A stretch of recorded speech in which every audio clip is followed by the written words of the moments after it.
ओम श्री गणेशाय नमः। दर्शक मित्रों, जय श्री राम। मई 2025 सिंह राशि वालों के लिए कैसा रहेगा, क्या फल की प्राप्ति होगी, क्या परेशानी रहेगी, आइए हम विस्तार से चर्चा करते हैं। सिंह राशि का स्वामी सूर्य है और जो मैं ये फलादेश बता रहा हूँ वह गोचर के अनुसार है। सिंह राशि वाले जो जातक होते हैं, सिंह लग्न वाले जो व्यक्ति होते हैं, वो आत्मविश्वास से परिपूर्ण जीवन जीने वाले होते हैं। जीवन के अंदर कभी हार नहीं मानते हैं, निरंतर संघर्ष और सफलता को प्राप्त करने वाले व्यक्ति होते हैं। ऐसे व्यक्तियों के लिए यह मई 2025 कैसा रहेगा, ग्रहों की स्थिति जानते हैं। आपके सामने यह कुंडली है।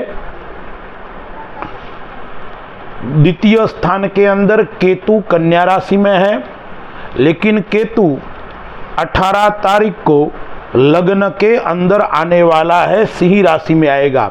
केतु 18 महीने के पश्चात सिंह राशि में आ रहा है। 8वें घर के अंदर बुध, शुक्र, शनि एवं राहु है। 4 ग्रहों की युति है। पहले 5 ग्रहों की युति थी, सूर्य आगे चला गया। मई माह के अंदर 2 ग्रह और राशि परिवर्तन कर रहे हैं 8वें घर के अंदर से। बुध है वो मेष में आएगा 6 मई को, और आगे वृषभ में 23 तारीख को आएगा। तो बुध मीन, मेष और वृषभ 3 राशि में भ्रमण कर रहा है। राहु है वो वक्री है, पीछे कुंभ राशि में 7वें घर के अंदर आएगा।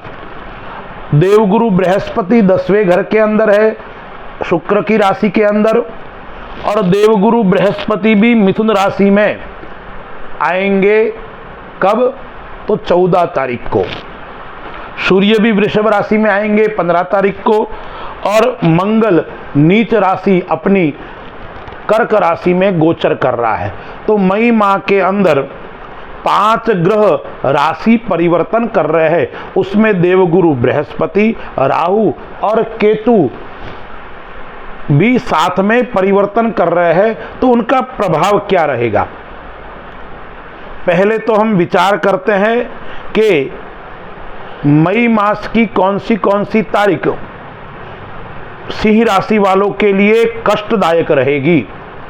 3, 4, 5, 13, 14, 15, 23, 24 एवं 31 तारीख सिंह राशि वालों के लिए, सिंह लग्न वालों के लिए कष्टदायक रहेगी।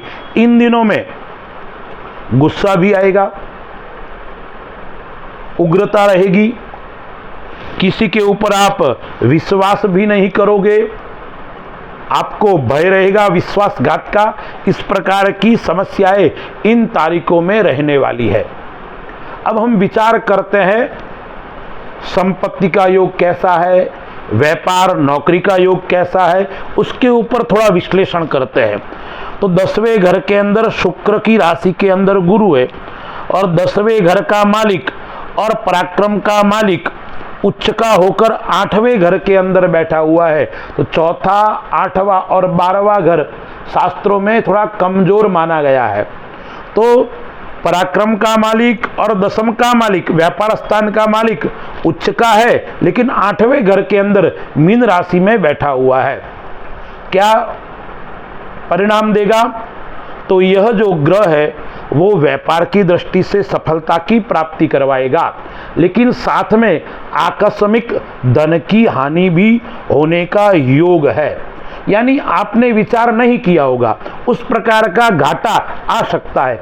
इसलिए कार्य करते हुए वक्त आपको सावधानी रखनी पड़ेगी, कुशलतापूर्वक काम करना पड़ेगा। ऋण भी आपको किसी को नहीं देना है। इस समय ऋण दोगे तो आपका पैसा आएगा नहीं, पैसा वो डूब जाएगा। नौकरी की दृष्टि से देखते हैं तो जो सिंह राशि वाले जातक है, नौकरी करते हैं, तो नौकरी के अंदर आप जिनके साथ में कार्य करते हो या आप जिसके नीचे काम करते हो, आपके कोई बड़े अधिकार है, उनके साथ में थोड़े वैचारिक मतभेद देखने को इस समय मिलेंगे। मानसिक तनाव उसके कारण आपके जीवन में थोड़ा रहेगा और उसके कारण आपको गुस्सा भी आएगा। मस्तक के अंदर निरंतर गर्मी रहेगी, निरंतर आप गुस्से के अंदर रहेंगे, इसलिए थोड़ा धैर्यता पूर्वक आपको कार्य करने की आवश्यकता है। सोचकर समझकर कोई कदम उठाने की आवश्यकता है। उतावलेपन में किया हुआ काम आपको नुकसान मई माह के अंदर दे सकते हैं। अब गुरु की दृष्टि है वो चौथे घर के ऊपर है, छठे घर के ऊपर है, लेकिन 14 तारीख के बाद में वो परिवर्तित हो जाएगी। गुरु मिथुन राशि में आएगा, 5वें घर के ऊपर स्वग्रही दृष्टि होगी, ठीक है ना, पराक्रम के ऊपर दृष्टि होगी और उसके बाद में 7वें घर के ऊपर गुरु की दृष्टि। गुरु जहां देखता है वहां लाभ करता है। तो विद्यार्थियों के लिए, सिंह राशि वाले जो विद्यार्थी है, जो अध्ययन करते हैं, उनको सफलता मिलने वाली है। कब मिलने वाली है? 14 तारीख के बाद में, जब गुरु की दृष्टि स्वग्रही होगी तब, यानी 14 मई के बाद में उनको कहीं न कहीं सफलता देने वाला योग रहेगा। 14 मई से पहले विद्यार्थियों के लिए मध्यम समय रहेगा। न उनको विद्या अध्ययन में मन लगेगा, न कोई काम करने में मन लगेगा, मन उच्चाटन होगा, लेकिन 14 तारीख के बाद में सफलता की प्राप्ति होने वाली है। रोग स्वास्थ्य की दृष्टि से देखें तो स्वास्थ्य थोड़ा सिंह राशि वालों का नरम गरम रहेगा। स्वास्थ्य के कारण आप चिंतित रहेंगे। घुटनों का दर्द है, कमर का दर्द है और जॉइंट पेन, इस प्रकार की समस्या सिंह राशि वाले जातकों को हो सकती है, उसका विशेष ध्यान रखें। अब लग्न में केतु आएगा 18 मई को, 7वें घर में राहु आ जाएगा सामने 18 मई को, गुरु की दृष्टि भी होगी। तो कैसा रहेगा? जीवन साथी की दृष्टि से जीवन साथी की दृष्टि से यह पैसा खर्च कराने वाला रहेगा। यानी आपका जीवन साथी पैसा खर्च करेगा, किसके अंदर? मौज शौक के अंदर भी करेगा और थोड़ी बीमारी के अंदर भी जीवन साथी के कारण आपका खर्च हो सकता है। आपका जीवन साथी, चाहे आपका पति हो या चाहे पत्नी हो, वो कोई न कोई पुरानी बीमारी से ग्रसित रहेंगे और वो बीमारी उनको इस मई माह के अंदर परेशान कर सकती है। इसलिए जीवन साथी का आपको ध्यान रखना पड़ेगा। खर्च का योग भी आ रहा है। सिंह राशि वाले जातक के विवाह नहीं हो रहा है तो विवाह के अंदर भी थोड़ा विलंब होगा। जहां तक हो सके इस मई माह के अंदर विवाह का योग टालना चाहिए, सगाई आदि का योग भी टालना चाहिए। कोई बातचीत हो रही है तो थोड़ा रुक जाना चाहिए और मई मास के बाद में उसके लिए प्रयास करना चाहिए। आप सामाजिक कार्य करते हैं, आप राजनीति के अंदर कोई सेवा कर रहे हैं तो अच्छे लोगों से आपका संपर्क बढ़ेगा, रसूखदार लोगों से आपका संबंध रहेगा, संपर्क होगा, वो आगे जाके आपको कहीं न कहीं लाभ देने वाला है। अब आप कोई शेयर मार्केट का कार्य करते हैं, आप सट्टे का काम करते हैं, भूमि के क्रय विक्रय का काम करते हैं, तो आपको करना तो है, करते हैं, अच्छी बात है, लेकिन लालच ज़्यादा नहीं करना है। लालच से आपको दूर रहना है।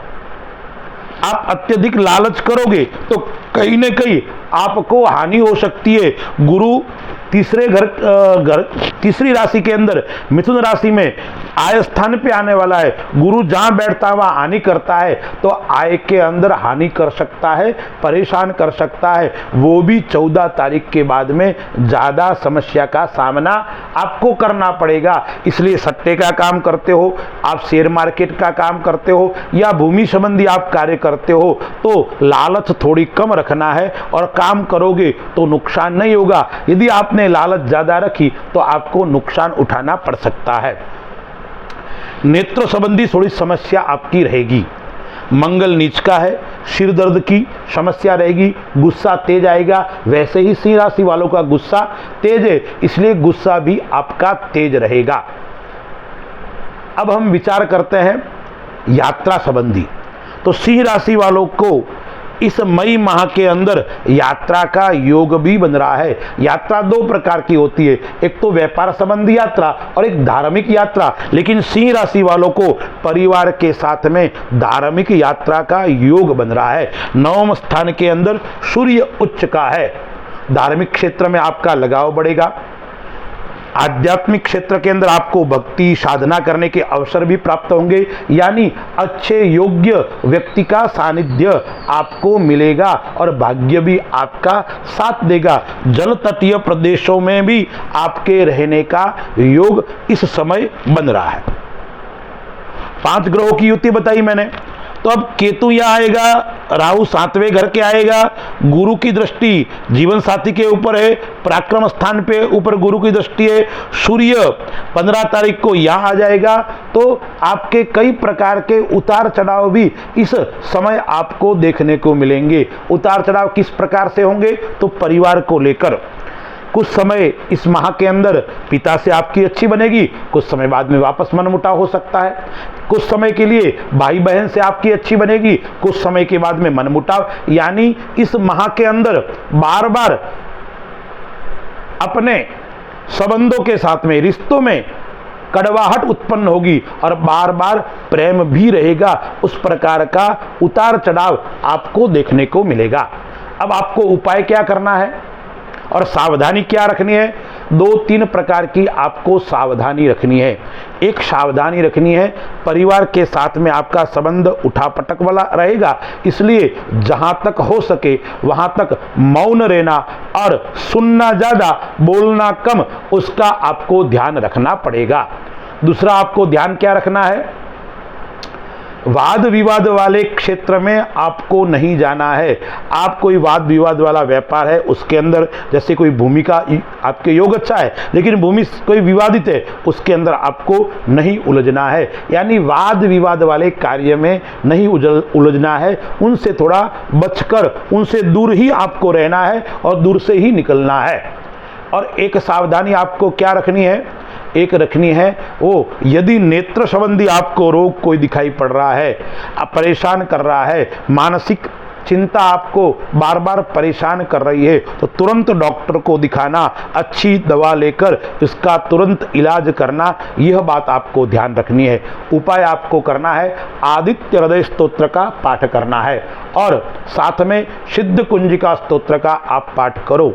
और प्रातःकाल सूर्योदय से पूर्व उठकर तांबे के लोटे के अंदर जल भरकर कुमकुम डालना है, लाल पुष्प डालना है और ओम गृणी सूर्याय नमः इस मंत्र से भगवान सूर्य नारायण को 3 बार जल अर्पण करना है और 7 परिक्रमा करनी है। यह करोगे तो आपकी छोटी मोटी समस्या है वो भगवान सूर्य नारायण की कृपा से समाप्त हो जाएगी और आपका मई माह आपको जीवन के अंदर सुख, समृद्धि और शांति प्रदान करेगा। अस्तु। जय श्री राम।